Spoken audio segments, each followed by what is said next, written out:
Ku percaya ku aman jalanmu.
kerendahan hati kami ya Bapa.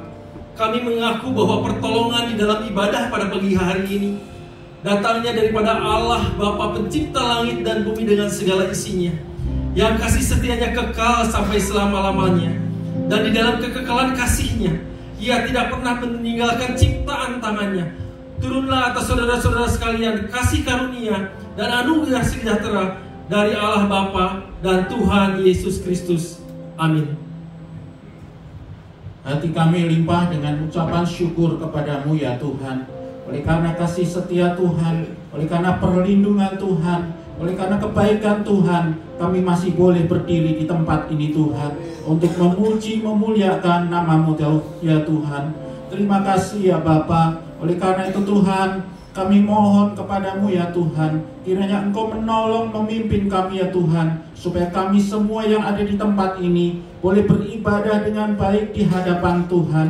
Kami percaya Engkau hadir di tengah-tengah kami ya Tuhan, supaya kami boleh memuji Tuhan dengan penuh sukacita dalam kehidupan kami, sehingga kami boleh merasakan damai sejahtera Tuhan turun atas kami semua. Oleh karena itu ya Tuhan, tolong pimpin kami semua ya Tuhan, baik setiap jemaat-Mu yang hadir di tempat ini, untuk setiap pelayan yang ada Tuhan, WL Singer, dan semua yang terlibat di dalam pelayanan Tuhan. Ajar kami Tuhan, untuk kami boleh merasakan kehadiran-Mu Tuhan di tengah-tengah kami saat ini ya Tuhan. Terima kasih ya Tuhan.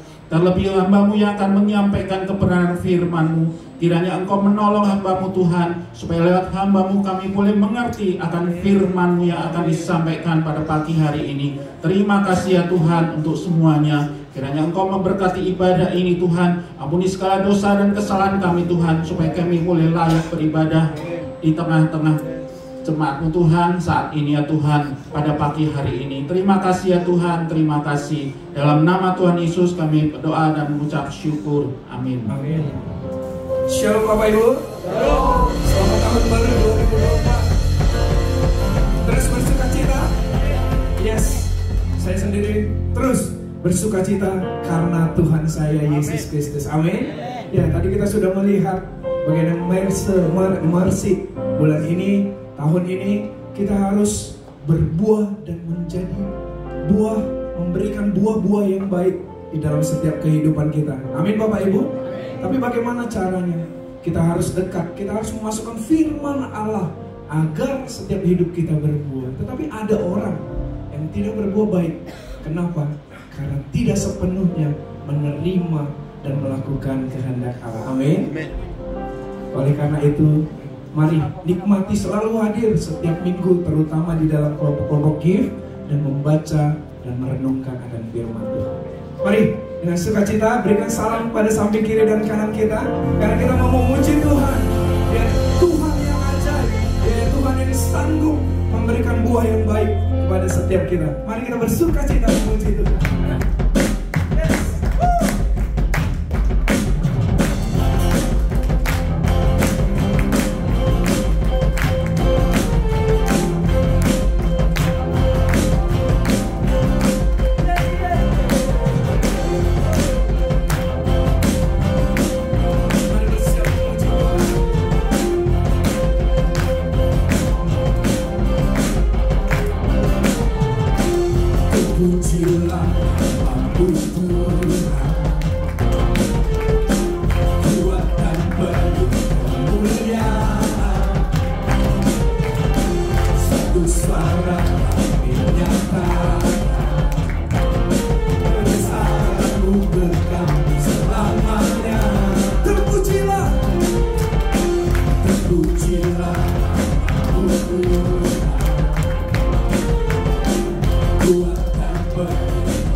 akan berkemuliaan.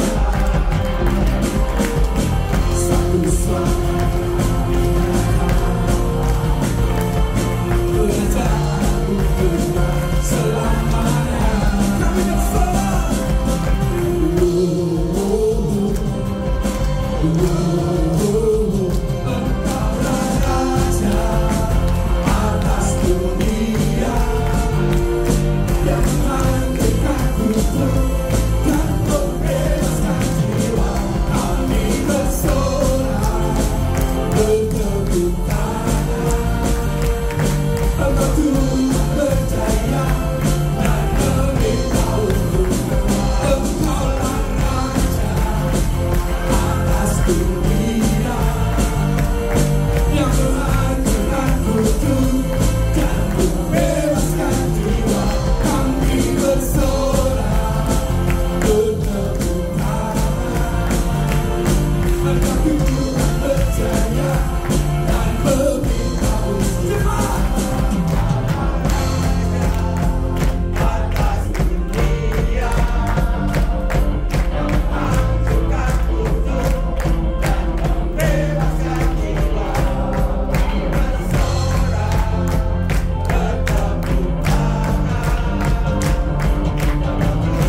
Pujilah nama Tuhan, karena Dia Tuhan yang ajaib. Dia ajaib di dalam segala kehidupan saya, Bapak Ibu, amin. Setiap kehidupan kita, Dia tahu dari ujung rambut sampai ujung kaki. Bersyukur kalau kehidupan kita kemarin sepanjang tahun 2023 kita dalam keadaan baik. Kita melihat bagaimana COVID sudah kita lalui 1 tahun 2023 di dalam masa-masa 2020 sampai 2022. Saya percaya Bapak Ibu semakin hari semakin mengalami Tuhan, semakin percaya dan berharap hanya kepada Dia. Sebentar firman Tuhan akan diberitakan bagi setiap kita. Oleh karena itu, terimalah benih yang unggul ini. Karena benih yang unggul ini adalah firman Allah itu sendiri. Dia berkuasa. Kalau kita tidak taat, Dia berkuasa untuk menaatkan kita. Kita hanya dituntut untuk menerima dan menerima. Mari nikmati, hidupi kebenaran firman Tuhan Bapak Ibu melalui pujian ini yang mengatakan, Kau hiasi kehidupanku dengan kemurahan-Mu. Kau rancangkan masa depanku penuh dengan harapan.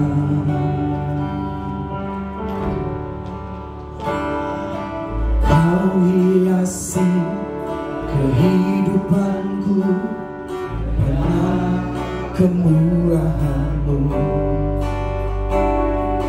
Kau rancangkan masa depanku penuh dengan harapan. Katakan, aku ada saat ini, semuanya karena kasih-Mu. Aku hidup hari ini, semua berkat kemurahan-Mu. Terima kasih Yesus, Engkau sangat baik, teramat baik bagiku. Mari dengan bangkit berdiri kita naikkan pujian ini dengan sungguh. Kau hiasi kehidupanku, Kau hiasi kehidupanku dengan kemurahan-Mu. Kau rancangkan masa depanku penuh dengan harapan. Aku ada saat ini,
ini, semuanya karena kasih-Mu. Aku hidup hari ini, semua berkat kemurahan-Mu. Terima kasih Yesus, Engkau sangat baik, teramat baik bagiku saat ini. Semuanya karena kasih-Mu. Katakan, aku hidup hari ini, semua berkat kemurahan-Mu. Terima kasih Yesus, Engkau sangat baik, teramat baik bagiku. Kami menyadari bahwa jika kami ada saat ini, semua itu karena kasih dan kemurahan-Mu di dalam kehidupan kami ya Bapa. Dan pada pagi hari ini Bapa, kembali kami mau membawa hati dan pikiran kami di hadapan-Mu. Kami ingin mendengar apa yang menjadi isi hati-Mu bagi setiap kami. Karena itulah yang kami butuhkan di dalam menjalani kehidupan ini. Firman-Mu menjadi pedoman di dalam kehidupan kami. Firman-Mu menjadi pelita bagi kaki kami dan menjadi terang di dalam kehidupan kami ya Bapa. Untuk itu ya Bapa, berikan kami kepekaan. Berikan kami pemahaman, pengertian akan firman yang kami dengar pada pagi hari ini. Dan biarlah kami bebaskan Roh Kudus bekerja sesuai dengan kasih karunia-Mu. Karena kami percaya bahwa setiap firman yang keluar dari mulut Allah tidak akan berlalu dengan sia-sia, tetapi akan mengerjakan sesuai dengan kehendak Tuhan, sesuai dengan rencana Tuhan bagi setiap pribadi kami. Terima kasih Bapa yang menyerahkan ya Bapa pemberitaan firman Tuhan pagi ini dalam tangan-Mu. Hanya di dalam nama Yesus Kristus kami telah berucap syukur. Amin. Silakan duduk Bapak Ibu sekalian. Shalom, selamat pagi Bapak Ibu dikasih Tuhan. Shalom. Pertama-tama saya mengucapkan selamat tahun baru 2024. Biarlah kiranya kasih kebaikan Tuhan senantiasa menyertai kehidupan kita di tahun yang baru ini. Tadi di awal-awal kita sudah mengerti dan mengetahui bahwa di sepanjang tahun ini gereja kita mengangkat sebuah tema mengenai hidup yang berbuah. Dan selama bulan Januari ini tema besarnya adalah benih bagi penabur. Dan di minggu ini kita akan membahas mengenai satu tema, yaitu mengenai superior seed atau benih unggul. Di dalam Yeremia 23 ayat 29, firman Allah diumpamakan sebagai api dan palu. Sementara di Efesus 6 ayat 17, firman Allah diumpamakan sebagai pedang roh. Dan hari ini di dalam Lukas 8 ayat 11, firman Allah diumpamakan sebagai benih. Dan hari ini kita akan membahas bagaimana firman Allah itu sebagai benih. Lewat perumpamaan yang dicatat di Lukas 8 ayat 4-15, Yesus mengajar para murid-muridnya, yaitu mengajar apa? Bahwa setiap benih firman Tuhan yang diberitakan pasti pada suatu saat akan bertunas, akan bertumbuh dan berbuah ketika benih itu ditaburkan di tanah yang baik. Dan kalau kita berbicara mengenai benih, kalau kita mengacu kepada perikop di dalam Lukas 8 ayat 4-15, yaitu berbicara mengenai benih tanaman. Seorang petani tentunya ketika dia mau menanam, tentunya ada 3 hal yang harus dia perhatikan oleh seorang petani. Yang pertama tentunya adalah yaitu benih itu sendiri. Bagaimana petani harus memilih benih. Di dalam Kamus Besar Bahasa Indonesia dikatakan benih tanaman adalah biji yang siap ditanam, yang mampu tumbuh menjadi tanaman muda atau bibit, dan tumbuh menjadi tanaman dewasa. Tetapi tidak semua biji dikatakan itu merupakan benih. Nah, di dalam setiap benih yang biasanya kecil gitu, di setiap benih itu yang relatif kecil itu terkandung potensi untuk bisa hidup menjadi apa? Menjadi tanaman atau pohon yang bahkan menjadi pohon yang begitu besar, yang bisa menghasilkan, ada bibit tanaman yang tentunya menghasilkan daun-daun yang indah, ada yang menghasilkan bunga, bahkan juga ada bibit-bibit yang berbentuk pohon yang bisa menghasilkan buah. Nah, itulah yang diumpamakan di dalam Lukas 8 ayat 4-15. Yesus mengajarkan pada murid bahwa benih ini benih yang ditaburkan oleh penabur ini itu memiliki potensi untuk hidup dan bertumbuh. Bahkan tadi katakan bisa berbuah. Dan tentunya seorang petani ketika dia mau menanam, maka tentunya dia tidak akan sembarangan memilih benih. Tentunya yang akan dia pilih adalah dia akan mencari benih, yaitu benih yang unggul, yang superior begitu ya, benih-benih yang unggul. Supaya apa? Supaya tentunya ketika nanti benih ini tumbuh menjadi pohon ataupun tanaman, akan menghasilkan baik itu bunga atau buah yang baik. Tentunya seperti kalau itu misalkan berbentuk pohon-pohon buah-buahan, tentunya diharapkan bahwa nantinya adalah menghasilkan buah yang banyak. Dan kalau itu padi, tentunya ingin menghasilkan padi yang banyak. Dan juga bagaimana supaya bisa dihasilkan dengan begitu cepat.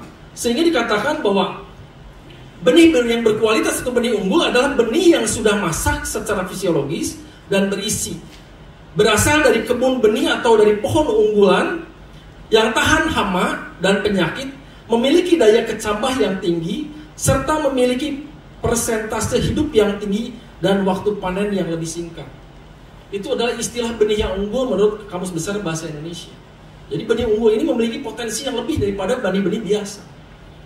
Nah, demikian juga dengan firman Allah.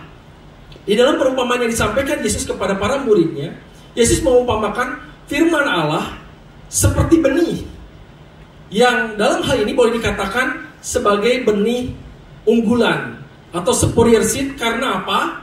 Karena dikatakan di dalam Lukas 8 ayat 8 bahwa benih yang ditanam itu bisa menghasilkan buah sampai 100 kali lipat. Sehingga dikatakan bahwa firman Allah itu sebagai benih bukan sembarangan benih, tetapi benih unggul. Karena kenapa? Karena dikatakan di dalam Lukas 8:8 tadi, ketika benih itu ditaburkan di tanah yang baik, dia bisa menghasilkan buah sampai 100 kali lipat. Di dalam Ibrani 4 ayat 12 dikatakan, sebab firman Allah itu hidup dan kuat dan lebih tajam daripada pedang bermata dua manapun. Benih yang kecil itu memiliki potensi hidup. Bahkan tadi sampai bisa suatu saat menjadi tanaman atau pohon yang besar. Demikian juga di sini dikatakan di dalam Ibrani 4 ayat 12 tadi dikatakan, sebab firman Allah hidup dan kuat. Di dalam versi yang lain dikatakan juga bahwa firman Allah itu hidup dan berkuasa. Yang jadi pertanyaan kita adalah bagaimana firman yang ditaburkan itu di dalam kehidupan manusia itu bisa mengubahkan hidup seseorang. Nah, di dalam 1 Petrus 1 ayat 23 dikatakan bahwa karena kamu telah dilahirkan kembali bukan dari benih yang fana, tetapi dari benih yang tidak fana oleh firman Allah yang hidup dan yang kekal. Jadi di sini dikatakan bahwa ketika seseorang percaya kepada Tuhan Yesus, dikatakan lahir baru. Dan lahir dari apa? Bukan daripada benih yang fana, tetapi benih yang tidak fana daripada firman Allah. Yang kalau kita mengacu kepada bahasa aslinya, mengandung satu pengertian bahwa seseorang ketika dia lahir baru, dia sekarang memiliki sebuah pemikiran yang diubahkan. Yaitu pemikirannya diubahkan untuk apa? Untuk menjalani kehidupan baru yang selaras dengan kehendak Tuhan. Jadi ketika seseorang percaya kepada Tuhan Yesus, dia mengalami lahir baru, disebutkan lahir baru. Lahir dari apa? Dari benih yang tidak fana. Dan benih yang tidak fana ini mampu mengubahkan seseorang, mengubahkan pemikiran seseorang supaya dia memiliki kehidupan yang baru, yang kehidupannya adalah yang selaras dengan kehendak Tuhan. Makanya kenapa bahwa firman Allah itu mampu mengubahkan, berkuasa untuk mengubahkan dalam kehidupan seseorang karena ini. Karena sebelumnya ada benih, yaitu benih yang mengubahkan pikiran sehingga dia bisa hidup selaras dengan kehendak Tuhan. Dan yang kedua dikatakan di dalam 2 Timotius 3 ayat 16. Segala tulisan yang diilhamkan Allah memang bermanfaat untuk mengajar, untuk menyatakan kesalahan, untuk memperbaiki kelakuan, dan untuk mendidik orang di dalam kebenaran. Dan kalau kita baca juga di Yesaya 55 ayat 11 dikatakan, demikianlah firmanku yang keluar dari mulutku, ia tidak akan kembali kepadaku dengan sia-sia, tetapi ia akan melaksanakan apa yang kukehendaki dan akan berhasil dalam apa yang kusuruh kepadanya. Jadi dapat disimpulkan bahwa firman Allah berkuasa untuk melakukan perubahan hidup kepada diri seorang dengan cara apa? Yaitu dengan cara menyatakan kesalahan orang tersebut. Dengan cara apa? Dengan cara memperbaiki kelakuan orang tersebut. Dengan cara apa? Dengan cara mendidik orang di dalam kebenaran dengan satu tujuan. Tujuannya adalah untuk memperlengkapi orang percaya untuk melakukan setiap perbuatan baik. Jadi firman Allah itu berkuasa untuk apa? Untuk mengubahkan seseorang, yaitu dengan cara tadi, dengan cara menyatakan kesalahannya, memperbaiki kelakuannya, mendidik orang di dalam kebenarannya, yaitu untuk dipersiapkan. Dipersiapkan untuk apa? Untuk melakukan perbuatan baik. Sehingga harusnya setiap orang percaya yang sebelumnya orang yang jauh daripada Tuhan atau tidak pernah mengenal Allah, ketika dia masuk dan menyatakan dirinya sebagai orang percaya, harusnya terjadi perubahan hidup. Dan itu nampak. Dan itu dapat dilihat oleh orang lain. Itulah firman Allah yang berkuasa untuk mengubahkan hidup seseorang. Karena memiliki kuasa untuk mengubahkan sikap hidup orang tersebut. Timotius dikenal baik oleh saudara-saudara di Listra di Ikonium. Karena apa? Dikatakan di dalam Kisah Rasul 16 ayat 2, Timotius ini dikenal baik oleh saudara-saudara di Listra dan Ikonium. Dikarenakan apa? Karena jawabannya di 2 Timotius 3:15. Ingatlah juga bahwa dari kecil engkau sudah mengenal kitab suci yang dapat memberi hikmat kepadamu dan menuntun engkau kepada keselamatan oleh iman kepada Yesus Kristus. Dikatakan bahwa Timotius dikenal baik oleh saudara-saudaranya di daerah, bukan hanya di keluarga, tetapi dikatakan bahwa oleh saudara-saudara di Listra dan Ikonium, kebaikannya diketahui oleh semua orang. Karena kenapa di sini katakan bahwa semenjak kecil orang tuanya, neneknya mengajarkan, mengenalkan kepada Timotius kitab suci, mengenalkan firman Allah di dalam kehidupannya. Sehingga apa? Sehingga kehidupannya bisa menghasilkan buah yang bisa dilihat orang lain bagaimana kebaikannya. Nah, yang kedua adalah setelah petani tadi memilih benih yang unggul untuk ditanam, yang kedua adalah yang tidak kalah penting adalah yaitu faktor tanah yang dipilih. Jenis tanah di mana tempat benih unggul itu ditaburkan tentunya mempunyai pengaruh yang sangat penting. Di dalam Lukas 4 ayat 8 sampai 15 dikatakan bahwa ada 4 jenis tanah, yaitu tanah di pinggir jalan, tanah yang berbatu, tanah yang bersemak duri, dan tanah yang baik. Ketika benih jatuh di tanah yang baik, dikatakan ketika benih itu jatuh di tanah yang baik, dalam Lukas 8:8 dikatakan bahwa benih itu menghasilkan buah, bahkan buah yang dihasilkannya 100 kali lipat. Sementara apa? Sementara kalau benih itu jatuh di tanah yang di pinggir jalan, di tanah yang berbatu, bahkan di tanah yang bersemak duri, maka dikatakan bahwa benih itu tidak tumbuh.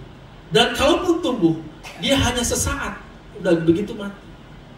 Bahkan ada juga ketika benih itu tumbuh di tanah yang bersemak duri, dikatakan bahwa benih itu tumbuh, betul tumbuh, tetapi tidak menghasilkan buah yang matang. Sehingga ketika benih itu menjadi pohon yang tidak berbuah matang, maka tentunya buah tersebut tidak bisa dinikmati oleh orang lain.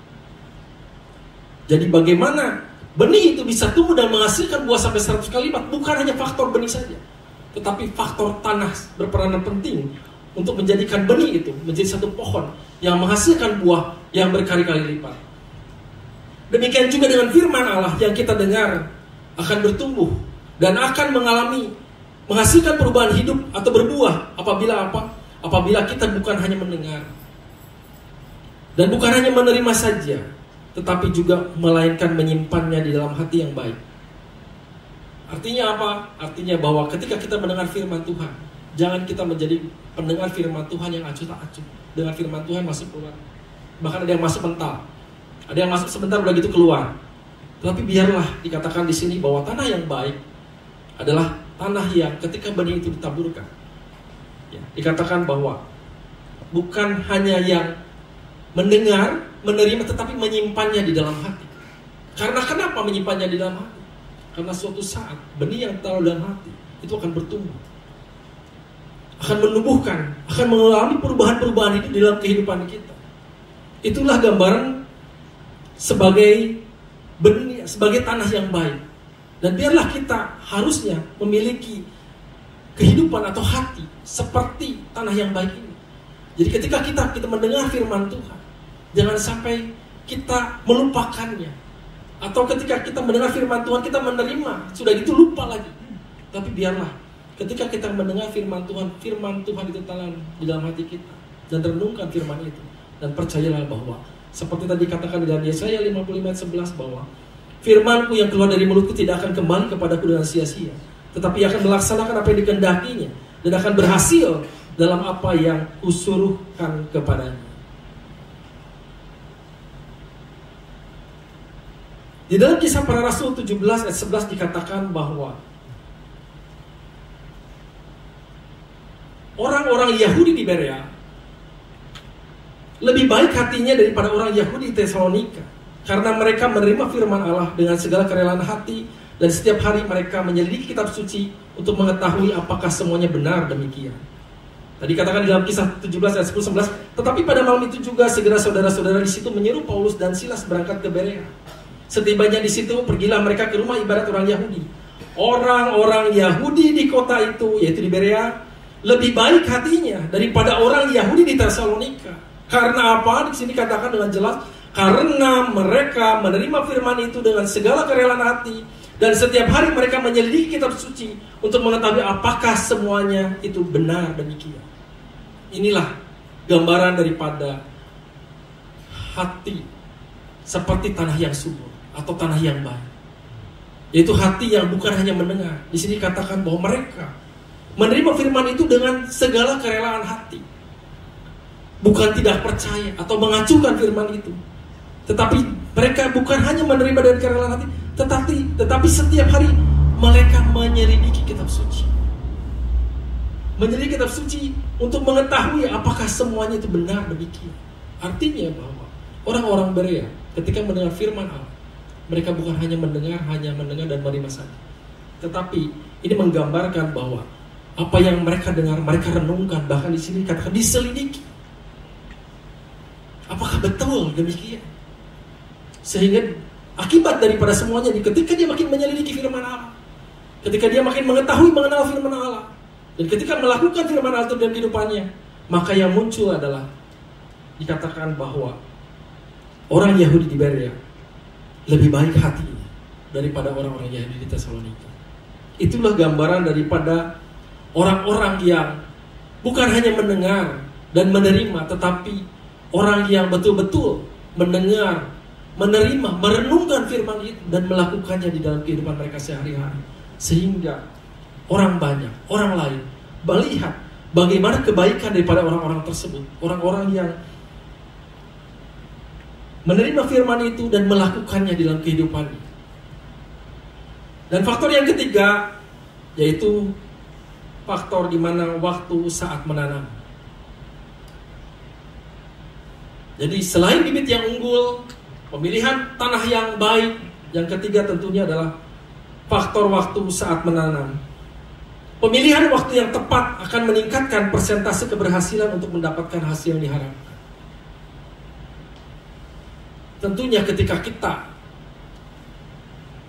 mendengar firman Tuhan, mari kita pilih waktu yang terbaik dalam kehidupan kita. Kapan? Saat dimana kita mau mendengar firman Tuhan atau belajar firman Tuhan yang terbaik. Supaya apa? Supaya ketika kita mendengar, membaca firman Tuhan, jangan sampai tentunya banyak gangguan yang menginterupsi kita, mengganggu ketika kita membaca merenungkan firman Tuhan. Untuk itu sangat penting kita juga bisa memilih waktu kita ketika kita memiliki saat teduh, supaya ketika kita saat teduh jangan ada gangguan-gangguan yang mengganggu kita, menginterupsi firman Allah yang kita baca, kita dengarkan. Penentuan waktu untuk kita mengambil waktu untuk membaca dengan firman Tuhan tentunya juga menjadi satu bagian yang sangat penting. Ketika seorang petani menanam atau menabur benih, ia tidak mengetahui bagaimana proses yang terjadi. Bagaimana ketika dia menabur benih sampai menghasilkan buah, dia tidak tahu. Tugas dia adalah menabur. Tugas dia adalah menabur. Dia tahu bahwa benih yang ditabur suatu saat harapannya tentu adalah akan menghasilkan buah. Tetapi prosesnya sendiri dia tidak tahu. Seperti di Markus 4 ayat 26 sampai 29 dikatakan, lalu kata Yesus, beginilah kerajaan Allah itu, seumpama orang yang menaburkan benih di tanah, lalu pada malam hari ia tidur, dan pada siang hari ia bangun, dan benih itu mengeluarkan tunas, dan tunas itu makin tinggi. Bagaimana terjadinya tidak diketahui orang itu. Bumi dengan sendirinya mengeluarkan buah, mula-mula tangkainya, lalu bulirnya, kemudian butir-butir yang penuh isinya dalam bulir itu. Apabila buah itu sudah cukup masak, orang itu segera menyabit, sebab musim menuai sudah tiba. Ketika petani menaburkan benihnya, dia memiliki satu pengharapan. Yaitu apa? Pengharapannya adalah menghasilkan. Dia mendapatkan buah dari hasil apa yang dia tabur. Tetapi prosesnya dia sendiri tidak mengetahui. Sehingga ketika benih yang unggul, tanah yang subur, waktu yang tepat yang dipilih oleh seorang petani, tentunya akan berpengaruh terhadap apa yang dihasilkan. Namun ada faktor yang lain yang sangat menentukan. Yaitu apa? Yaitu bahwa ada Tuhan yang menumbuhkannya, yang tidak diketahui kapan itu menumbuhkannya. Demikian pula dengan firman Allah. Ketika firman Allah didengar oleh seseorang, Tuhan bekerja dengan caranya, Tuhan bekerja dengan waktunya, sehingga lambat laun orang tersebut akan mengalami perubahan sikap hidupnya untuk menjadi hidup yang senantiasa boleh berjalan sesuai kehendak Tuhan.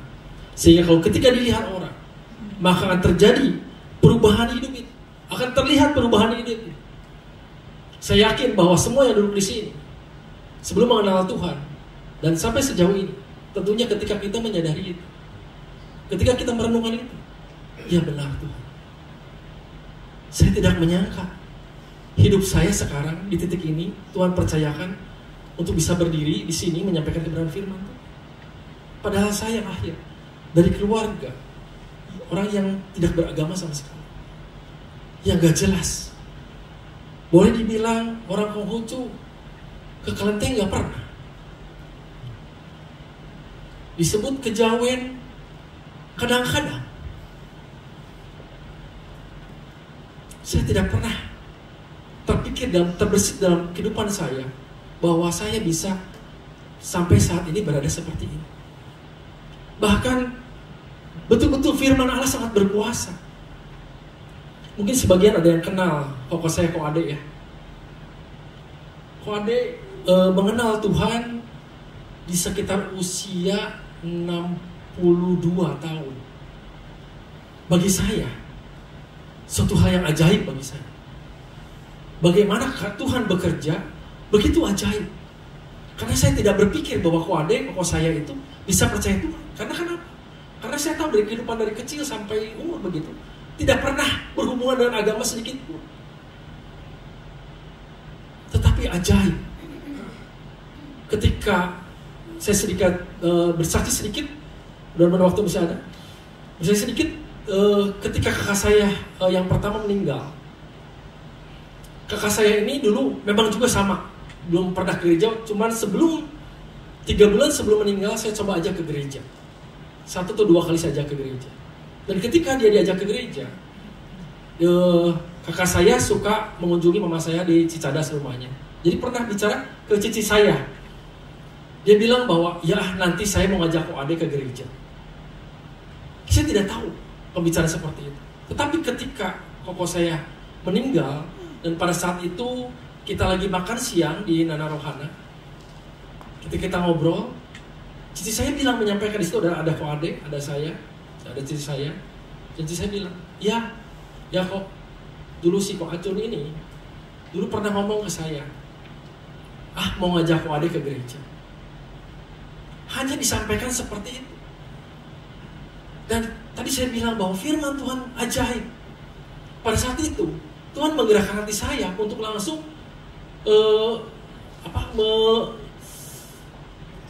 mengajak begitu atau apa ya. Jadi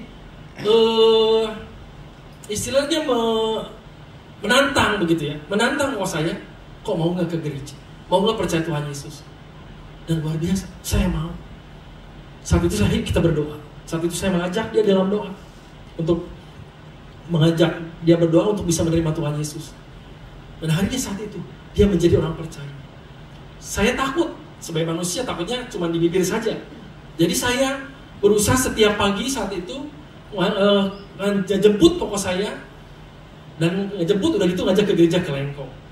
Sebulan 2 bulan saya ajak, tetapi bulan ketiga dia bilang, udah mulai sekarang gak usah dijemput lagi. Karena saya waktu itu ngajak untuk kebaktian jam 9:30. Udah sekarang gak usah ikut lagi, gak usah ngajak lagi saya, gak usah jemput lagi. Nanti saya sendiri, karena kenapa saya ingin ibadah siang. Karena saya ingin ibadah pagi, karena saya buka toko. Ya udah oke. Ya udah akhirnya saya tidak jemput. Dan puji Tuhan ternyata sampai sekarang dia menjadi orang yang setia. Bahkan mungkin kalau di gereja nama koko saya lebih beken daripada saya. Koko saya lebih dikenal daripada saya sendiri begitu. Karena kenapa? Koko saya senang ngobrol, jadi setelah ibadah kumpul-kumpul jadi banyak yang kenal lah. Saya bersyukur akhirnya dia memiliki komunitas. Sebelumnya dia tidak memiliki komunitas. Itulah kedahsyatan firman Allah. Ketika kita menyampaikan firman Allah, dan firman Allah berkuasa untuk mengubahkan orang.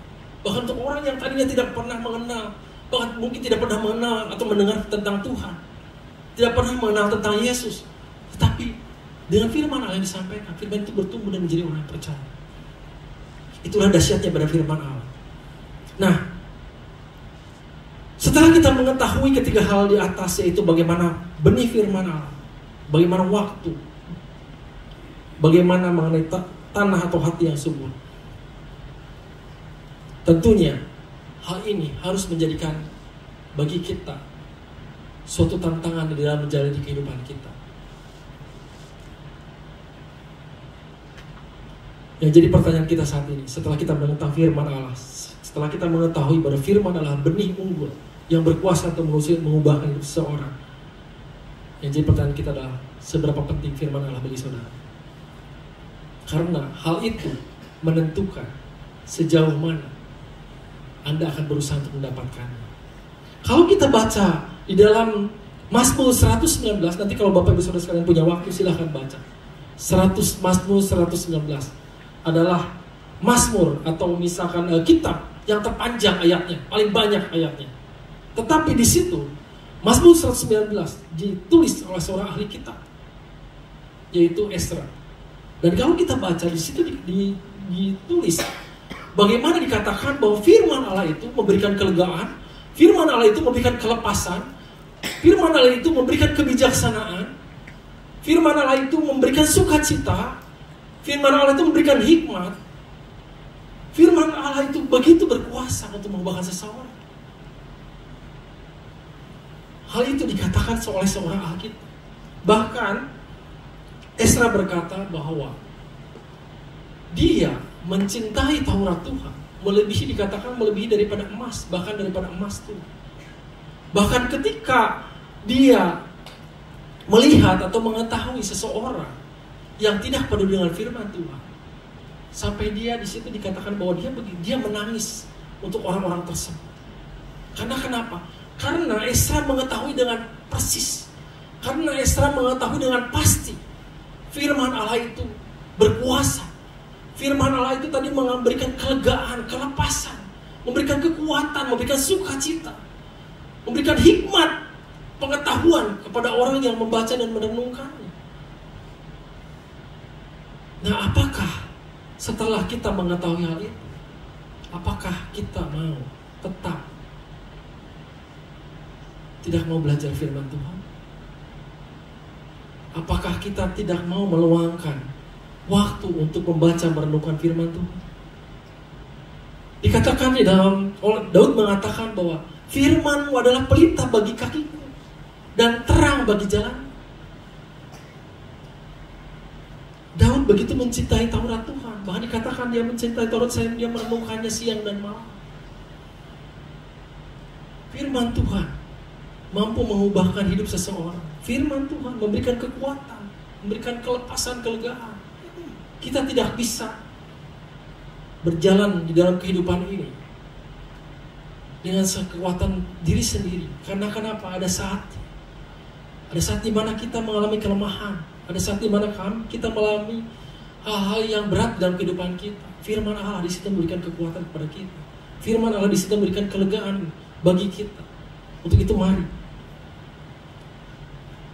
Saya mengundang untuk semua jemaat Tuhan, mari kita di tahun 2024 ini untuk meluangkan waktu untuk membaca dan merenungkan firman Tuhan. Di dalam Roma 10:17 dikatakan, jadi iman timbul dari pendengaran, dan pendengaran oleh firman Kristus. Firman yang kita dengar, firman yang terus kita dengar akan membuat iman kita tumbuh. Dan ketika kita memiliki iman, dikatakan bahwa kalau iman itu sebiji sesawi saja dapat memindahkan gunung. Ketika kita memiliki iman di dalam kehidupan kita, maka kita mengetahui apa yang menjadi kehendak Tuhan, apa janji-janji Tuhan di dalam kehidupan kita. Sehingga ketika kita lemah, dikatakan bahwa datanglah kepadaku, hai kamu yang letih lemah dan berbeban berat, karena aku akan berikan kelegaan kepadamu. Itulah firman Tuhan. Jadi ketika kita lemah, kita tahu firman Tuhan, kita datang kepada Tuhan karena Tuhan yang memberikan kelegaan. Untuk itu mari kita isi, penuhi, hidupi kehidupan kita dengan firman Tuhan. Karena seperti tadi firman Tuhan katakan bahwa Tuhan akan menumbuhkan firman itu dalam kehidupan kita. Yang tidak tahu kita waktunya kapan Tuhan akan memunculkan firman kita dengan itu dalam kehidupan kita, yang akan menguatkan kita, meneguhkan kita. Untuk itu gereja Tuhan, gereja kita telah menyiapkan sarana-sarana itu untuk mendukung supaya jemaat Tuhan terus membaca dan mendengar firman Tuhan lewat motion, lewat sehati, lewat rema, lewat gemari, give, PA. Gereja kita menyediakan sarana itu dengan tujuan apa? Supaya jemaat Tuhan memiliki kesempatan atau terus dipenuhi dengan firman Tuhan. Supaya apa? Supaya boleh mengalami pertumbuhan iman. Supaya apa? Supaya memiliki kedewasaan rohani. Sehingga jemaat Tuhan dapat dilihat oleh orang lain bagaimana hidupnya. Saya berharap bahwa orang-orang di sekitar kita bisa melihat kebaikan hidup kita. Karena kenapa? Ada firman Tuhan, ada Allah yang ada dalam kehidupan kita. Gereja Tuhan, gereja kita menyiapkan semuanya itu. Mari kita bersama-sama di tahun 2004 ini, kita mengawali hidup kita di tahun baru ini dengan mengisi hidup kita dengan firman Tuhan. Kita usahakan dengan waktu yang terbaik untuk bisa memiliki waktu untuk membaca dan merenungkan firman Tuhan, supaya firman itu tumbuh dan berbuah, sehingga berbuah banyak dan buah itu bisa dinikmati oleh orang, sehingga banyak orang mengenal Tuhan lewat kehidupan kita, lewat teladan hidup kita, sehingga nama Tuhan yang ditinggikan dan dimuliakan. Amin. Bapa, kami bersyukur untuk firman-Mu yang telah Kau sampaikan bagi setiap kami. Biarlah kiranya Engkau sendiri yang terus berbicara kepada kami. Dan ketika kami membaca dan merenungkan firman Tuhan, banyak hal yang kami tidak mengerti dan tidak kami pahami. Tetapi kami percaya Bapa, sesuai dengan kebenaran firman Tuhan, bahwa firman Tuhan itu akan menumbuhkannya. Tuhan sendiri akan lewat Roh Kudus-Nya akan menolong kami. Suatu saat, sesuai dengan waktunya Tuhan, membuat kami mengerti dan memahami akan firman itu. Dan menjadikan firman itu menjadi kekuatan di dalam kehidupan kami, menjadi pedoman di dalam kehidupan kami, menjadikan firman itu menjadi pelita bagi kaki kami dan terang di dalam kehidupan kami, supaya di dalam menjalani kehidupan kami, di dalam tahun-tahun yang gelap ini Bapa, ada terang firman yang menuntun kami, supaya kami senantiasa berjalan sesuai dengan kehendak Tuhan, sesuai dengan rencana Tuhan, sesuai dengan apa yang Tuhan mau di dalam kehidupan kami untuk kami lakukan. Terima kasih Bapa untuk semuanya ini. Biarlah kiranya firman ditaburkan itu boleh menjadi rema di dalam kehidupan kami, sehingga mulai saat ini dan hari ini ke depan, biarlah kiranya Tuhan tolong kami supaya kami memiliki komitmen, kesetiaan,